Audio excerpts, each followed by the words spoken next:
The following is a production of 90 FM's Public Affairs. The views expressed in this program do not necessarily reflect those of the University of Stevens Point, the University of Wisconsin Systems, its Board of Regents, or 90 FM. It's 6 o'clock. It's Wednesday. It's time for Sports Beat right here on 90 FM.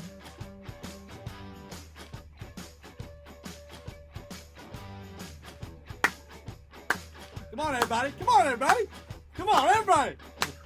Malik, let's go. There it is. Oh,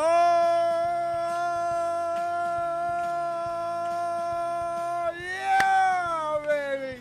We're feeling it today. It's Wednesday. It's 6 o'clock. It's Sports Beat right here on 90 FM. Thank you to everybody who helped out, who played, who donated, who participated in Trivia 5-0 over the weekend. Of the 54 hours, I slept less than 4 of them. It was hectic as hell, but it was fun as hell. So thank you, and thank you one more time to everybody who participated in Stevens Point and everywhere else around the world. What a blast Trivia 5-0 was. But anyway, back to Sports Beat right here on 90 FM. It's a new week, and there's a whole lot of new headlines. We'll get into some of those later with Jake. But the other guy at the table today, Mr. Malik Jackson. Thank you for the applause, good sir. How are you doing? I'm fantastic, man. How are you? I'm feeling good today. I only slept 2 hours last night. I've been at this studio since 7 a.m., but I'm feeling great. That's good, bro. This weather in Wisconsin is, I don't get it. It rains, and then it's like 70 degrees one day. It's crazy. So this is what we're looking at right now. So if you didn't hear it about 15 minutes ago, if you're just tuning in for Sports Beat this fine Wednesday, 46 degrees and heavy rain outside. The National Weather Service in Green Bay has issued a severe flood warning for the Stevens Point area in Portage County until 6:25 a.m. tomorrow morning. So if you're driving like Jake, be careful this evening and into tonight, as it is pouring out there. And Jake, can I get a ride home tonight? I mean, yeah, I suppose. You just wish me good luck, so I suppose I have to give you a ride home. Okay, great. So I'm going to give you a cheer for that. Jake Senhol's also at the table this afternoon like he is each week. So, yeah, I've made it through worse storms than this before. And, Alex, am I to presume that wonderful video that you showed me pre-show was taken over Trivia Weekend?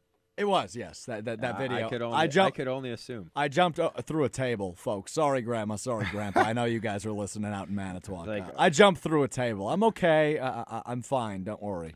That's what happens when you sleep 4 out of 54 hours, I think. Yeah, the mental starts to play with you a little bit. You're like, this seems like a great idea. It was fun. I just got to have a really big bruise on my leg. But again, Grandpa, I'm fine. Coming from a wrestling aficionado, it was a pretty good-looking elbow, I gotta say. Thank you. May I say something real quick? Of course. Shout out to my girlfriend, Kayla. Tonight is her opening night for Hadestown in New York, so big congrats to her. And, on Broadway? Yeah, on Broadway. Oh, so big congratulations.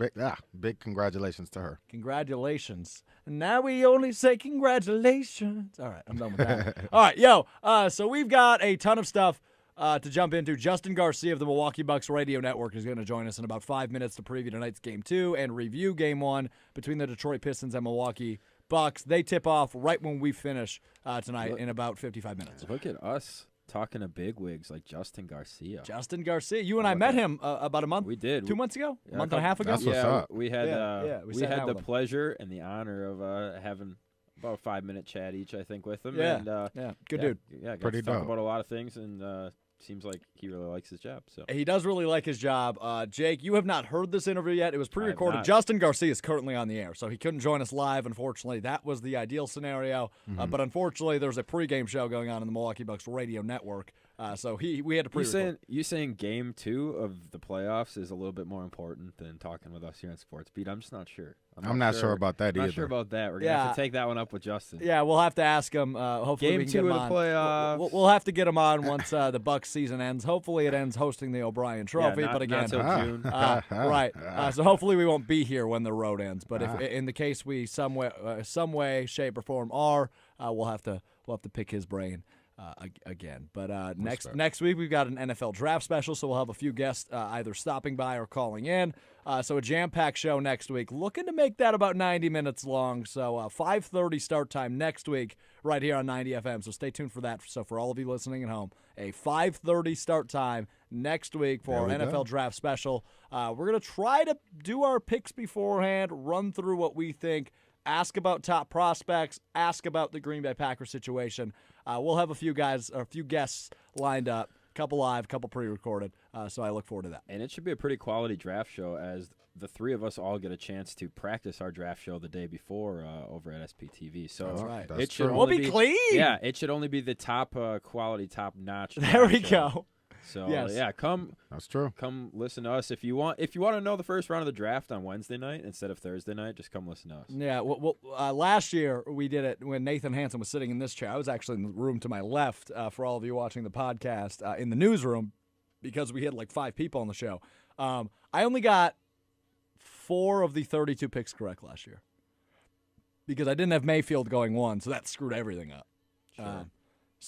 Anyway, yeah, I probably got that. the same number, 4 or 5. It was tough. Last year was a weird It was year. a weird draft. Did you have Alexander? I had him at that spot, but the Packers moved down. Okay. And Nate actually picked the Packers picking up whatever pick they had last year, 14 or 16, whatever they had initially. But he called that a win for him, so I'll give it to him, even though it was 3 picks too early. Anyway, so real quickly, breaking news, Christian Yelich didn't hit a home run against the Cardinals today. Oh, come on. What are you doing, Yelich? Yelly over the weekend, or I believe that was on Monday, where he hit 3 home runs. Oh, my goodness. Against the Cardinals. It was an early game today at Miller Park, 6-3. The Cardinals win Game 3 of this 3-game series. The Brewers winning the previous 2, the first of which on Monday, 10-7. Yesterday, winning 8-4. Yelich hit 3 home runs against the Cardinals on Monday. Hit 1 yesterday against the Cardinals in an 8-4 victory, and did not get a hit in today's loss, 6-4. And 3 of those home runs were 3 shots, or 3-shot runs. So in 3 swings of the bat, he seven brings home RBIs. Well, 9 guys. He brings home 9 guys in total, okay. including himself all 3 times. So yeah, 3 3-run shots plus a solo home run. Yeah, 10 RBIs in 2 games. Yes, and all via the home run. In the first game, ties the franchise record for most RBIs in a game with 7, 2 3-run shots and a solo in the 10-7 victory on Monday. The Brewers are 12-7. They are first in the NL Central. Christian Yelich leads the MLB in home runs. This is a very, very good start. Briefly, as we'll bring in Justin Garcia in just a few minutes to talk some Bucks, but very, very good start for the Brewers thus far. Yeah, it's really, really impressive. I mean, to just come out the gate like this, we did our predictions for their record for the end of the year. We went high 80s in the 90s. Mid-90s, yeah. Yeah, so, I mean, it's pretty impressive for them to just come out the gate and Christian Yelich is just going off. I mean, this guy being the reigning NL MVP to come out like this, having a better start to his season that he did last year, it's just astonishing, and it's really good to see for the Brewers. I know. I was saying a couple weeks going into this baseball season, I was like, we were having this talk and this debate. How hard is it for the Brewers to be able to replicate a season like last year? Are they going to be able to get back to where they were, a World Series contender? Is Christian Yelich going to have the same type of season? And I was like, he's bound to have a step-back season. I mean, he had such a great season last year. He's bound to take a step back. He's taking a leap forward. Yeah. I mean, this guy is seriously incredible, and he's so young. I believe he's the youngest out of the 3 big guys, the 3 big names that came out of the Marlins when Derek Jeter went down there and took over. Well, Giancarlo Stanton over with the Yankees. Right. Still solid, but he's not Christian Yelich, Right. which is just ridiculous. And I'm forgetting the other big name, but he was traded out before Yelich. Yelich was the last one to go. I believe he's also the youngest of the 3 players that were dealt out from the Marlins there. He's also making the biggest impact. So Brewers making arguably the biggest, most important deal in maybe the last 20, 25 years in baseball.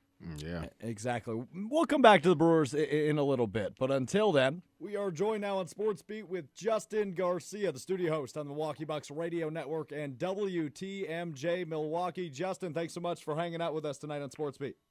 You bet.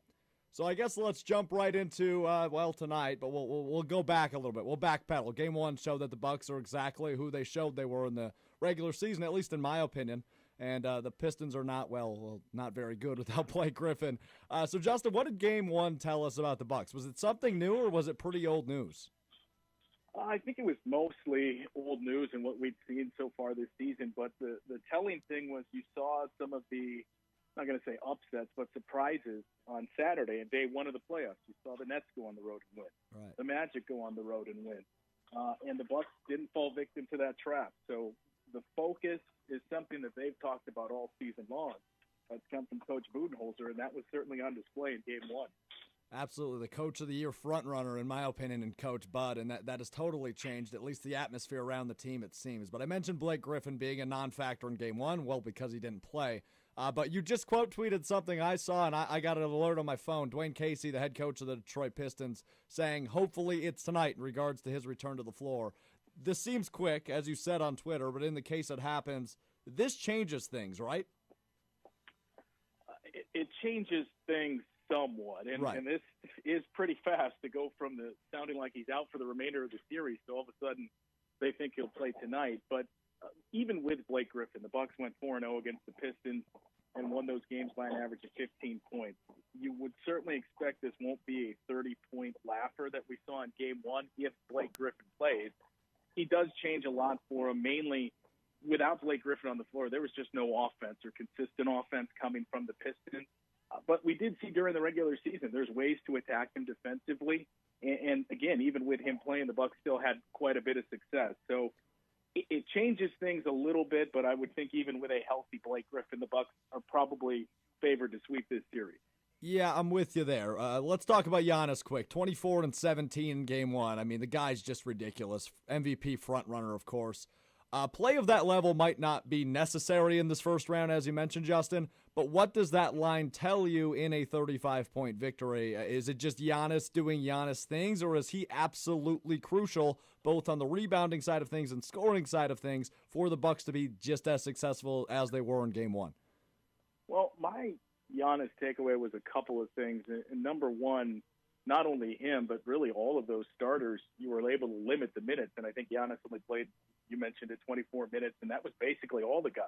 So a team that really dealt with some health issues going into the playoffs, if it stays like this and you're able to keep those starters at 20 minutes when you project, you have the second round, the winner of the Pacers and Celtics. That is a series that could go 6 or 7. Right. So that's going to be helpful. But also, I thought what Giannis said after the game, where he talked about the way the Pistons defended him and how Andre Drummond was basically hoping he would shoot the outside shot. Right. And we've talked about the importance of Giannis continuing to take those shots just to make the defense respect it.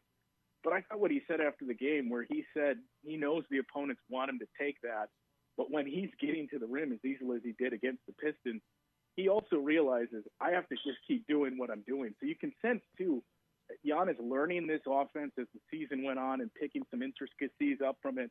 But you can sense, too, he's starting to pick things up of he knows he can get to the basket when he wants, and he'll pick his spots. He mentioned, when I feel like I'm going to hit three and when I feel like I'm feeling it, basically, I'll pull up and take it. But I know there's no one that can slow me down. Yeah, there was a good video bite, if you will, of Giannis saying nobody can stop me from game one. And it seems that way, and it has all freaking season long because the guy is called a freak for a reason. You talked about limiting the starters, though, Justin. George Hill off the bench, 16 points in game one of 7 players in double figures. With several guard injuries, like you mentioned, DiVincenzo, Brogdon, Snell. How important is this veteran guard's role to the Bucks' success in the postseason? Well, I think we always knew he was going to be very big for this team, but a lot of that we kind of tied to the defense. And look, the Bucks defense became elite basically the time that George Hill arrived. And I know Coach Bud has talked about his familiarity with him and his confidence in him, and everything that George Hill brings is basically the communicator and a coach on the floor for that second unit. But we often forget about his offense, too. I mean, this is a guy who, especially early in his career, was a skilled offensive player. And even last year, playing in the finals with the Cavs, LeBron James singled him out as a player he wanted to bring to town to help him out offensively. So it's really all aspects that George Hill checks off here for the Bucks. And plus 100-plus playoff career games that he has under his belt has been huge for this team. Yeah, the leadership is so important in the young team, as you mentioned, and it really showed in Game 1. 16 points off the bench, and with stepping up. I mean, this is a guy the Bucks acquired in early December. He's been so darn good for them. If you're just joining us, Justin Garcia, who's the studio host in the Milwaukee Bucks radio network, joining us to preview Game 2. So let's do just that. Game 2 in Milwaukee tonight. Obviously, a 35-point victory isn't something we should come to expect every day in the NBA playoffs, but that's what the Bucks did because they're doing Bucks things. I know it's the NBA playoffs, but the Bucks, as you mentioned earlier, Justin, 5-0 against the Pistons this season now. Does this feel like a true mismatch, a true 1 versus 8? Absolutely. I mean, I still think the Bucks will win maybe all 4 games in this series by double figures. It's the worst possible matchup for the Pistons. They struggle to shoot the ball from the outside, some of the defensive liabilities we touched on, and it's just not a very deep team. I mean, I know we touched on a 30-point win that the Bucks had in Game 1, but think about where the Pistons would have been had it not been for Luke Kennard, who basically carried that offense in Game 1. So this is not an ideal matchup, and the thing that we touched on earlier that keeps getting driven home with this team is focus and one game at a time. And I think because of that, you're going to see a team who is coming out looking to end this series in 4 games, knowing the series that they have next with the winner of the Pacers and the Celtics could be a longer one and more difficult. So they're going to want to take care of business early and move on to round 2. Yeah, before we move on to some other matchups, I got to throw this out there. I know what your answer is going to be, but I still feel like I need to throw it out there. The Pistons, if they somehow, in whatever world we're living in, find a way to steal a game, I feel like it really shouldn't worry anybody, for a matter of fact, but it might. In the case the Pistons somehow pull off a game, say it tonight, if they pull off Game 2 and even up the series, there's no real need for real concern from Bucks fans, right? I mean, I wouldn't think so. A lot of it would hinge on the situations and how it occurred, but I wouldn't think so. And I would also be very surprised. I mean, maybe the Pistons do take a game in this series, but I would be very surprised to see it coming in Milwaukee. Yeah, I'm with you, but if the world gets flipped upside down, maybe it happens because, like you said, this seems like a real mismatch. Real quick, Justin, to the other 1 seed.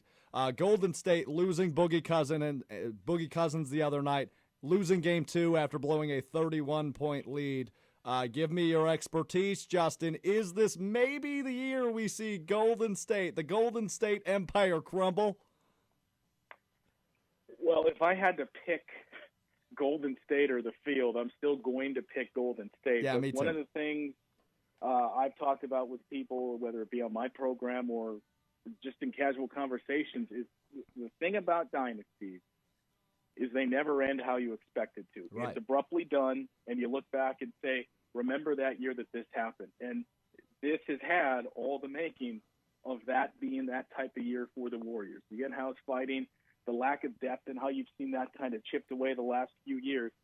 And now this injury, and Boogie Cousins, it's funny how the narrative has shifted several times, where as soon as he signed with the Warriors, season over.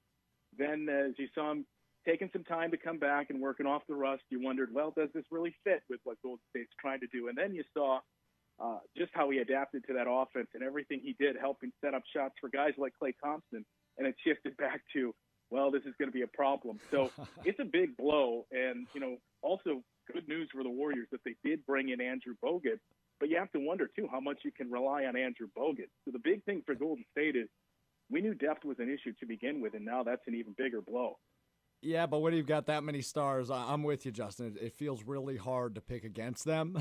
But, again, we'll see. That 60 Minutes interview that went viral when they were talking about leaving in free agency, and Kevin Durant and Klay Thompson were just stone-faced. So maybe they bolt out of there, especially if they lose as early as this first round, as the Clippers are giving them some trouble. You keep bringing up that Pacers-Celtics series. The winner, obviously, will likely get the Bucks. Who do you see, and in how many games coming out of that series? I feel like it's Boston and maybe 5 or 6, and I feel like they could be the Bucks' kryptonite in the playoffs. But that's just me. How do you feel on that series?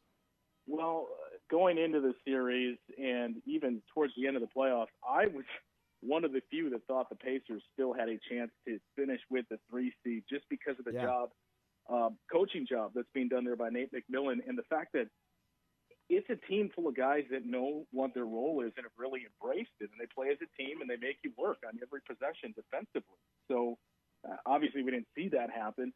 I still thought there's a chance the Pacers could take this series. I still think it's going at least 6, but after watching Game 1, the Celtics are just the enigma out there, where if they play together, and I think you saw it at parts of Game 1, second half, if they do what they're capable of doing, it's the Celtics, Bucks, and Raptors on that level in the East. But you haven't consistently gotten that. So I think Indiana will take at least a game or two, but I would expect the Celtics to take that series.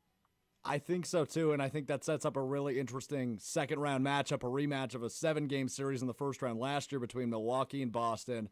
I'm split on it, but we'll talk about it when we get there. Justin, before I let you go, I know you're a WWE fan like all of us are on this show. What do you think about this name change, the Viking experience? Don't. I got to bring it up, Justin. I got to bring it up. You don't have to. No, don't get me. I mean, what is a Viking experience? Dude, I don't know, man. Are they going to be doing the Cologne, Norwegian? I don't know what they're doing here. It's one thing to change the team name, which is ridiculous, but then to change the individual name too, and just completely insult us like we don't know who these guys are. Yeah, that was something, and I don't know. I hope they change it back, but again, it's Vince McMahon, so you never know. That's Justin Garcia of the Milwaukee Bucks Radio Network, taking the time out of his incredibly busy schedule to take some time to chat with us. Milwaukee Bucks basketball. You can find Justin's basketball and wrestling banter at TMJ Garcia on Twitter. JG, thanks so much. Talk again soon, my friend. You got it, man. See you later. Appreciate it. Justin Garcia of the Milwaukee Bucks Radio Network. The Bucks tip off in about 35 minutes, quick math, against the Pistons. Game number 2 as the Bucks lead 1-0, winning by 35 points on Sunday. Other NBA action we've got to dive into. We had a couple of 3 game twos, yesterday. They weren't so much fun. One of them was. We'll dive into that one last. First off, we had the Raptors bouncing back against the Orlando Magic as Orlando took the first game with a late victory in Toronto. Toronto responds with a 29-point victory, 111-82 over the Magic. The Magic scoring 82 points, the least scored in a playoff game so far this year, but we're just getting started. The Raptors, again, putting up 111 points. Kawhi Leonard with 37 of those. Toronto and 5, right? Finally scored, right? So that Toronto and 5? 6. I think Orlando gets a game in I said Orlando. I think the Magic get a game in Orlando. Jake, Toronto and 5? I've got to admit I have not watched a second of this series, but just knowing what I know from the regular season, and again, I've been saying I think Toronto needs to go deep and really actually contend in order to bring Kawhi back. So I think they're probably going to turn it on, maybe win it in 5, win it in 6. Either way, it doesn't matter. Toronto's going to win. Yeah, I agree. The other one that wasn't so much fun, my Thunder. I don't even want to talk about it. They lost 114-94. Yeah. You don't want to talk about it? You can talk about it. I'm not going to. I mean, it was a great game. A lot of really people, fun first. A lot of people aren't talking about Damian Lillard and CJ McCollum. I mean, they don't get enough credit. They took this team, especially CJ McCollum is such a phenomenal player. I mean, he came out. He averaged 33 7 points, 8 rebounds, 5 assists. He averaged 7 points like 5 seasons ago, and then got the most improved player of the year, and then bumped it up to like 23 points and hasn't looked back since. And his offensive skill, he shook Paul George in this one play, and then did like a layup floater and banked it in. It was amazing. I mean, Damian Lillard has 9 threes in the series, and the Thunder have 10. And the Thunder aren't a three-point shooting team, so why are they shooting 49 threes? I don't know. It's the series they should. I'm sorry. It comes down to Russell Westbrook's play.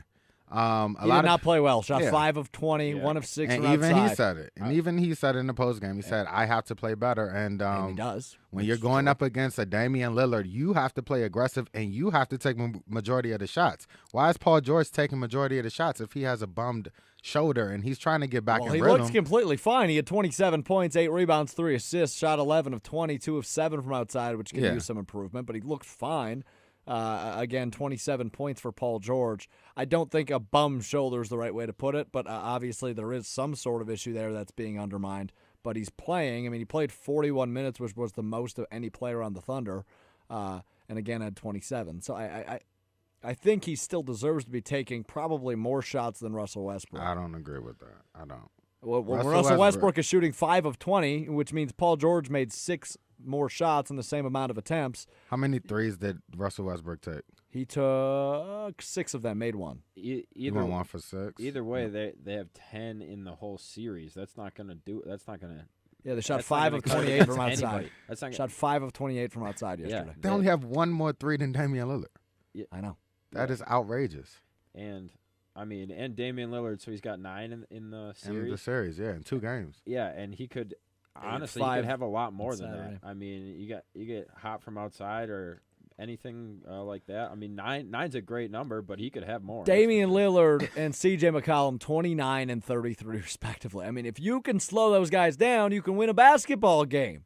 Yeah. But if you're going to allow them to combine for what is that? 42 plus 20 is 62 of 114 of their points. You had it right. You're on the going to nose. lose a basketball Alex, game. They have to talk to Russell Westbrook about guarding Damian Lillard. We're Which not is even not talking easy to about do, yeah. which is not It's easy not to do. easy to do. But but Russell Westbrook has to do better on the offensive end. I'm tired of him chasing these. It just looks like he's getting really, really focused on getting the triple doubles. I need him to go out. He needs to attack. It's a shame that he's taking this many ill-advised shots. He needs to go to the rim, get a foul call, go to the free throw line. I don't know what happened to his free throw percentage this season. I don't know why it dropped off the way that it did. But Russell Westbrook has to improve. He went 3 of 3 yesterday. But Oh, no. Yeah, he went perfect from the line in the postseason, but only 3 of 3. Well, That's yeah, an issue. that's- He should yeah. get to the line more. Exactly. I'm with you. What's the prediction at this point for that series? oh, man. I'll be the first to say it. Portland 6. Portland in 6. I think Portland wins this series, and I think it goes to 7. Jake? I'll take Portland in 6 too. I mean, the Thunder, at least in past years, and obviously Alex, you know them a lot better than me. But it seems like when they play from ahead with a series lead, everything's fine. They play with confidence, and they usually ends up coming out. It comes out all right. When they play from behind, though, I think Russ's They're bad either way. They blew a Russ's 3-1 lead to personality the comes Warriors when they still had Kevin Durant. I Well, don't know. yeah. no, you can't reach that far back. I'm talking about this team. Oh, yeah, I guess. So then, but they go down big in a series, or they go down even 2 games. Well, I guess this Russ's team, are you referring to the the last 2 years? Yeah. Because they didn't win a series last year. They were never ahead. They Yeah, lost to Utah, was it, in the first round? Utah, yeah.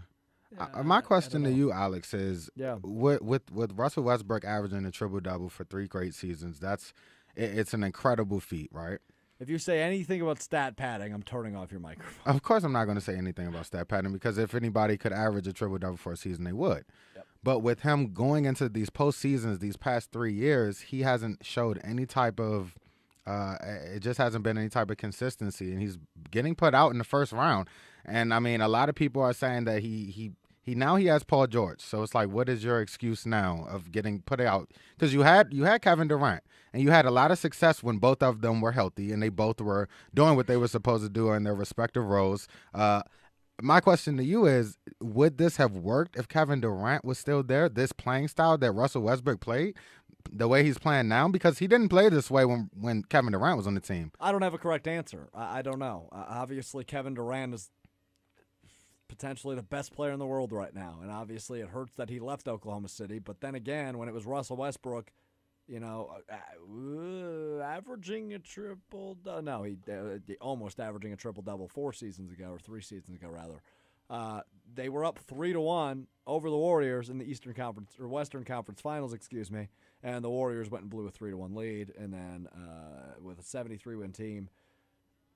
it's a disaster right now. I mean, Billy Donovan is a solid coach, maybe, possibly, but it's not looking good for Oklahoma City. So we'll leave it at that. I think Portland wins in 6. We'll see how it shakes out. I hope I'm wrong. The other game yesterday was the Nuggets come from behind, score 16 more points than the Spurs in the fourth quarter to even up the series, 114-105 a victory. 1-1 series now as Denver wins Game 2 at home. Spurs snuck away with Game 1 over the weekend. DeMar DeRozan's been great for the Spurs, 31 points, 7 rebounds yesterday. Yeah. Nikola Jokic just 2 assists shy of a triple-double, 21, 13, and 8.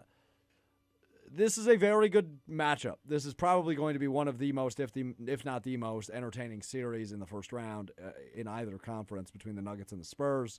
And that was a really good basketball game played yesterday between Denver and San Antonio. I don't know where the series goes. I think when you have Popovich on the sideline, even as a 7 seed, you still might be the favorite. And now that the series heads back to San Antonio, I think they definitely could come away with 2 wins. Yeah, they did their job by getting a win in Denver. That's what you always want to do, being like a 5th, 6th, or 7th, or even 8th seed. If you go on the road and you get a win, you did with your job, and now home court is in your advantage. So, I mean, when you look at that going down in San Antonio and that hype crowd down there, it's really hard to win down there. So we'll see.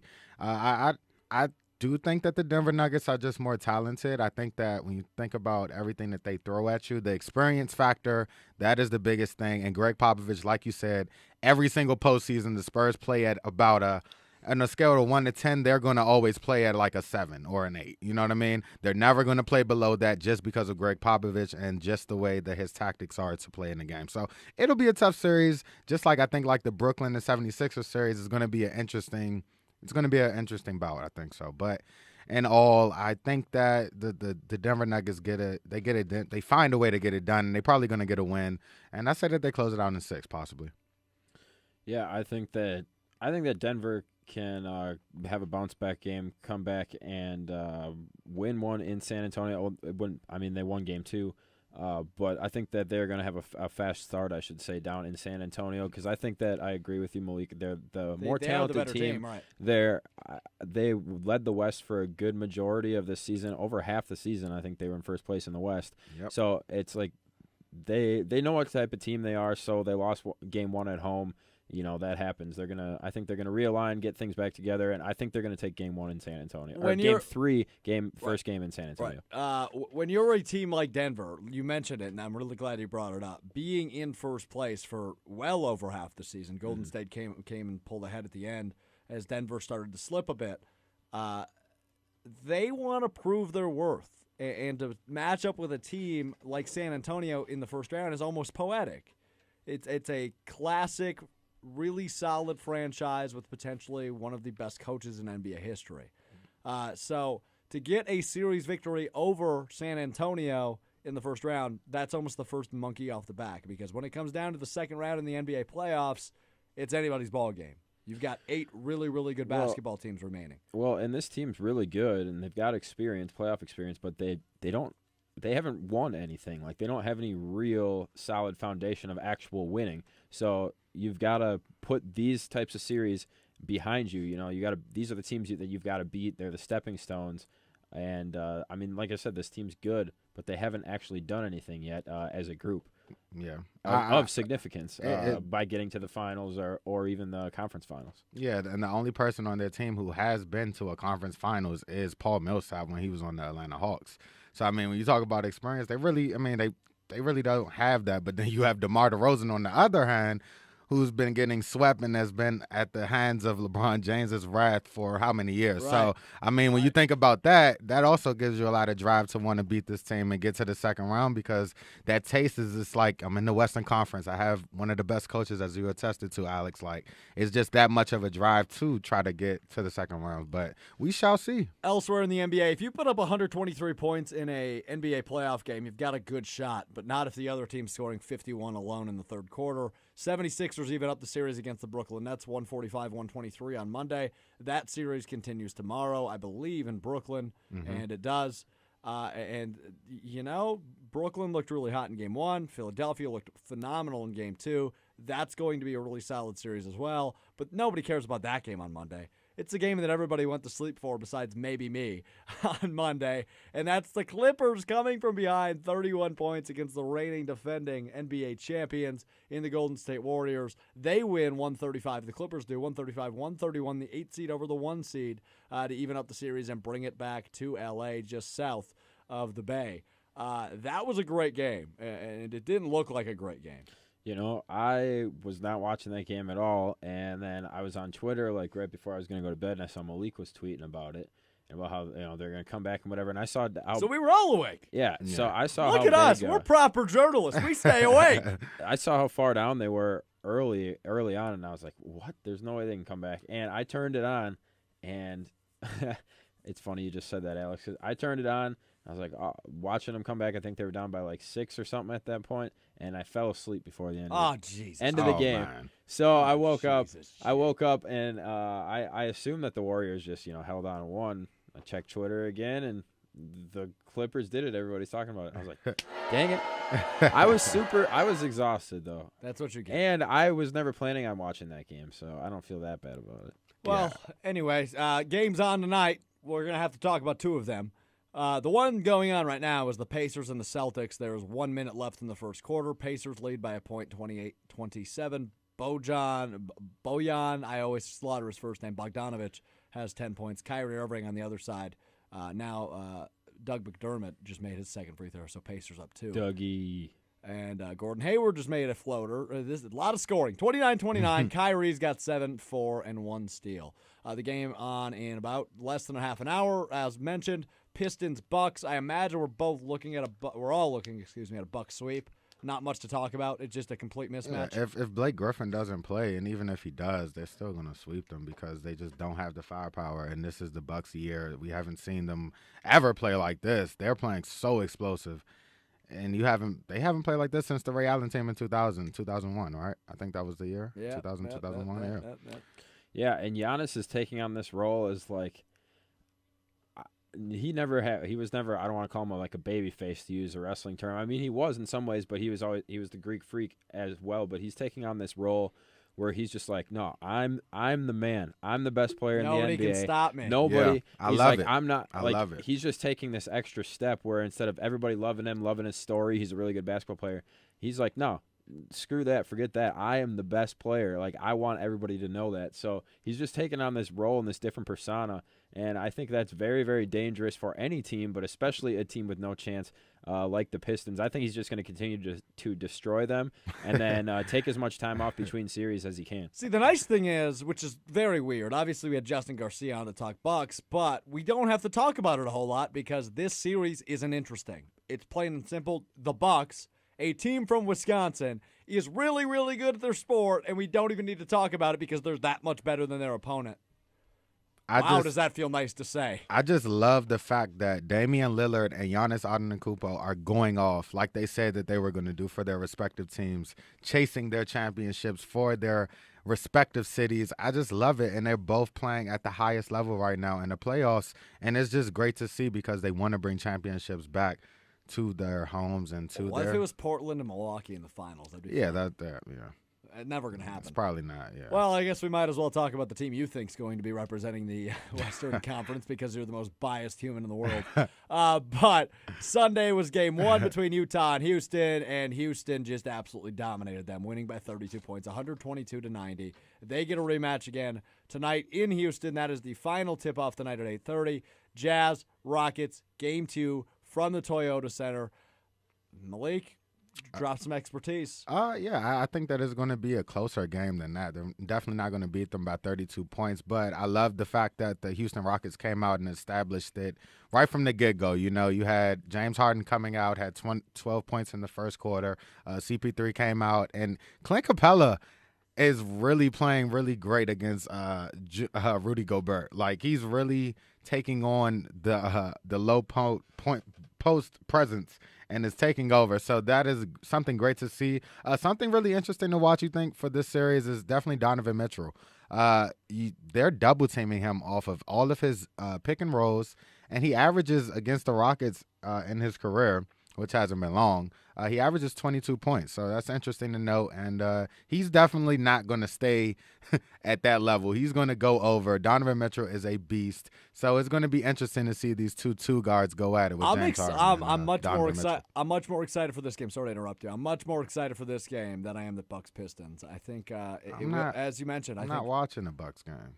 I'll turn it on, but I'll turn it off as soon as this one starts. It's on NBA TV anyway. But it'll also be on Fox Sports. Jazz Rockets, yeah, it'll be good. It'll be better, as you mentioned.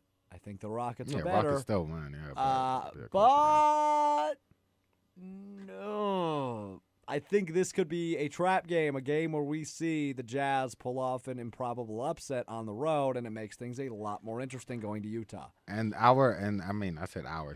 the Houston Rockets head beat reporter, he brought up some stats tonight on Twitter and was saying that the game twos for the Houston Rockets in the past 5 seasons since James Harden has been there, they're 0 for 4, or 1 for 4.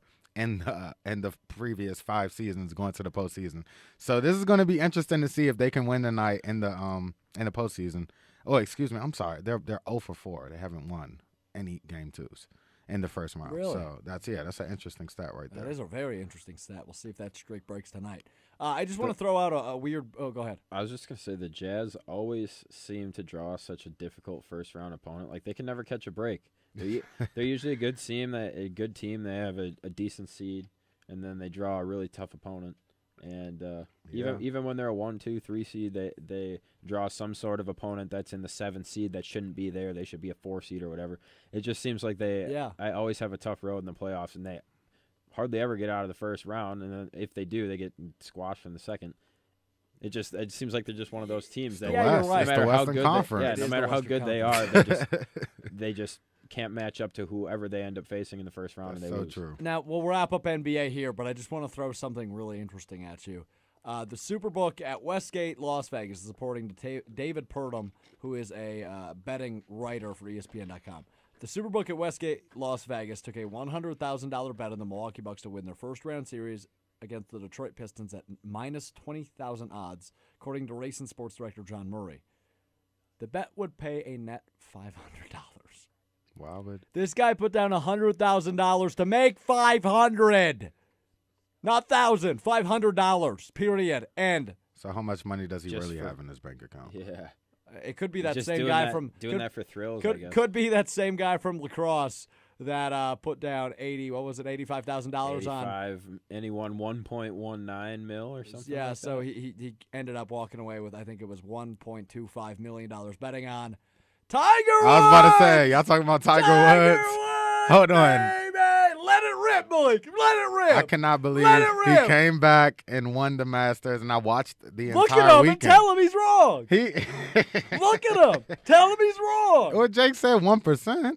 1%. Yeah. There is less than 100 golfers in the Masters. He gave him a 1% chance. Yeah, to ever win a Masters again. And he did it the first try. He did win the Masters, and it was an impressive. It wasn't the last 9 holes for him were just amazing. It wasn't his first try since the last time he won the Masters or anything like that. It was his first try since 2016.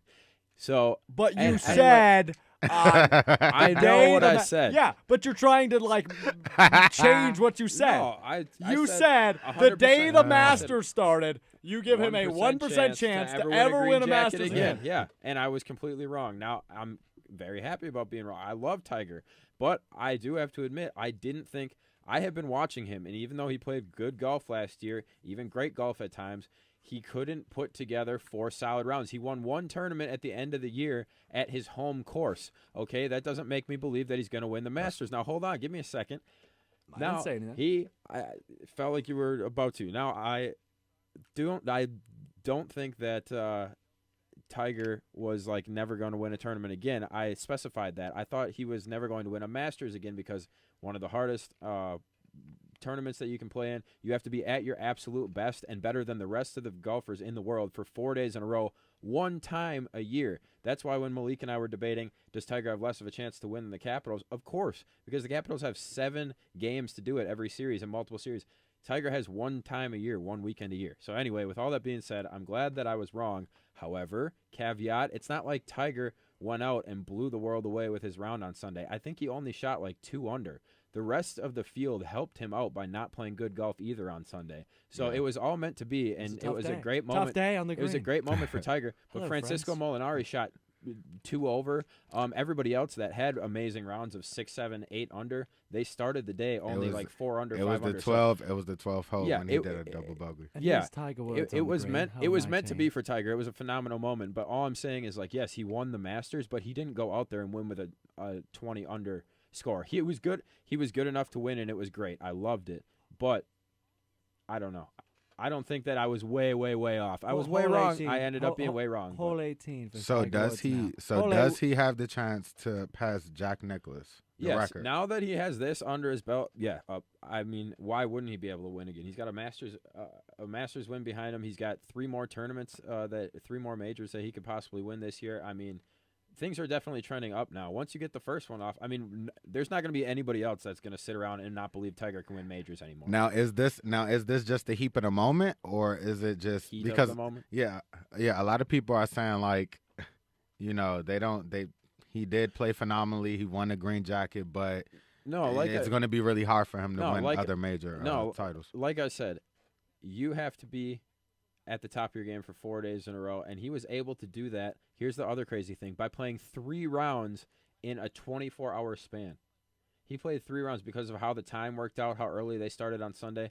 So his multiple 10, 12 times surgically repaired back, all these injuries, everything that was able to withstand 54 holes of golf in a 24-hour period, and he did it at a championship quality.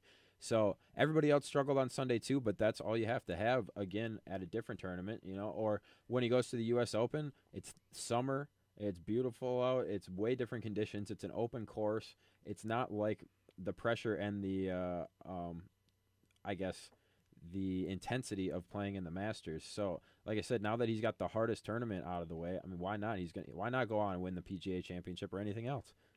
Here's Tiger Woods on hole 18. The putt for his 5th green jacket to prove Jake Senhol's wrong. I've already been proven wrong. Here's the putt. It's going. And his 5th green jacket fits perfectly. The return to glory. And on the inside, it says, Jake Senholz is a Dumbo. Tiger Woods wins his 5th. Sorry, Jake, I had to do No, it. again, I love you, Tiger. I'm sorry that I joined the crowd of people that didn't believe in you. Jake Senholz.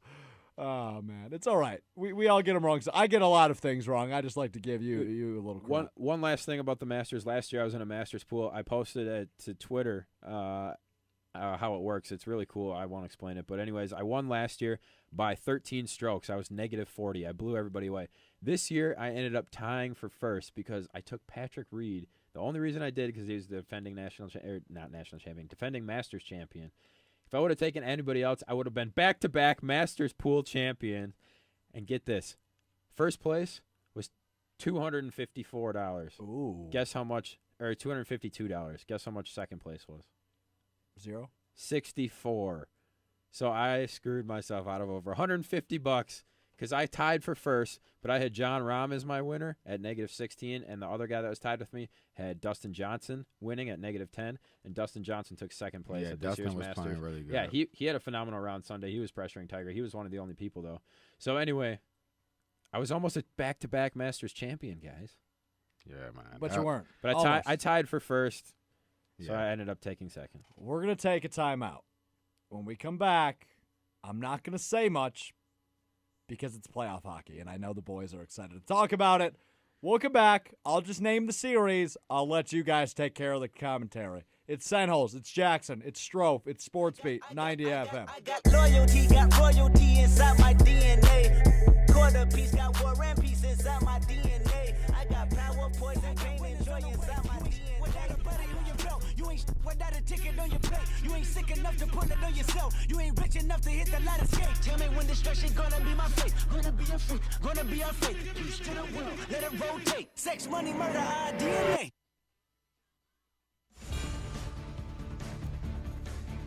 it's time. The most wonderful time on ice.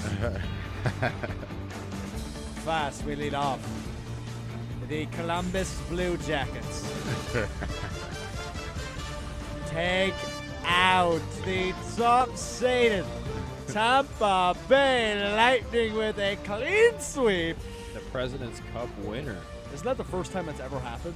A sweep of a President's Cup? Ever. Yeah. And it was done by a team that had never won a series in the postseason. They never 7-3 beat anybody. was the score yesterday. Obviously, a couple and of that empty happened. netters Yeah, helped, it happened with a few empty netters at the end, but still, it was I think 3-1 early in the game. Blue Jackets lead, and then the Lightning battled back, and then the Blue Jackets just shut them down. We've got 8 minutes left, so give me the ultimate takeaway from this. The ultimate takeaway is, I mean, it's obviously a lot more than this, but a hot goalie. I've said it a lot of times. A hot goalie can help you, and not only help you, it can be the one thing that you need above anything else to find success in the postseason. Sergei Bobrovsky of the Blue Jackets. I think that's how they say it. Bobrovsky, Bobrovsky, yeah. I butcher the foreign name sometimes. He had just over an 81% save percentage against the Lightning in 3 games in the regular season. In this postseason, 4-game sweep, 93.2% save percentage. So you stack that along with the fact that the Blue Jackets were able to shut down Tampa Bay on the power play, which was one of Tampa Bay's strongest points all season long. They shut them down. They were only 1 for 6 on the power play, and they outshot the Lightning in the series. You add those 3 things together, I mean, I'm not surprised. I'm surprised it was a sweep, but I'm not surprised they won the series the way that these 2 teams. So for all you folks at home, obviously we all picked the Lightning to win the series. I picked them to win it all because I don't know hockey. But there was another sweep, Malik, if I'm not mistaken. There was another sweep, wasn't there? There was a team sweep from New York that beat this team called the Pittsburgh Penguins. I think, Malik, we know somebody that really likes the Pittsburgh Penguins. Yeah, we don't do. We do. Well, we have a little sound effect for them because look at Malik's shirt. Look at Malik's shirt. He's sporting Penguins colors. Look at this. I'm supporting just because they got swept and they got put out by the by the New York. You're wearing Islanders. it in their respect. It's like their funeral. It's in respect for them, you know. And the quote unquote one of the goats. You know, he didn't register a single goal in the entire series. I don't even know how many points Sidney Crosby had in the entire series, and they got swept. They got swept. They got manhandled. Jake, do you want to talk about it? And when you go, hold on. Can I go back to this Lightning series? Hey. So no, we moved on. We still got a bunch more to cover. Well, John Tortorella put out the Lightning, and he also won the Stanley Cup for the Lightning. So it's just interesting that even happened. I mean, he had their number, and no, that is really interesting. I just can't believe that it happened. No, it's also interesting that Barry Trotz had to leave the Capitals in order to finally get one over on the Penguins. He had to leave the Capitals, go to a completely new state, a completely new team, a new organization, just to be able to beat the Penguins. Yeah. Because that's how sorry the Capitals are. That's true, but they beat them last year, right? Okay. Anything honestly, on the Penguins? On the Penguins, this was bound to happen. I mean, the team was so good for so long. They went to 3 cups in a row, right? They won 2 cups. This team, they've had lulls before, just like we're seeing with, if you want to compare to Packers and Aaron Rodgers to Sidney Crosby and the Penguins. I mean, some great teams, great players, they have lulls. Sometimes you got a team that you think has a lot of talent, the Packers in a 15-1 season, and then they go play the Giants, and then they lose in the first round. And I think that's maybe what happened here with the Penguins. They'll be back next year in the playoffs. I'm not too worried about it. Hey, Malik. They've got a ton of Stanley Cups, and hey, has Ovechkin ever been swept in the playoffs? I believe he has. Has he been swept? I think so. Hey, Malik. No, he's never been swept. I think he's never been swept. I think he's been swept. Never. Hey, Malik. I appreciate it so much, Alex. Just because of the grief that it's fine. They deserve an early summer. No, and they do. And to your point, going to 3 Stanley Cup finals in a row, that is very hard to do in a sport of hockey, which is probably the hardest sport. And then when you talk about all of the deep runs going into June, it takes a toll on your body. Also, though, real quickly, how amazing. This is just another reason the NHL playoffs are the best, because we've discussed it before, especially a sweep. The 8's never going to beat the 1 in the NBA, especially not a sweep nothing like that could happen. But in the NHL, literally anything is up for grabs. It's also exciting.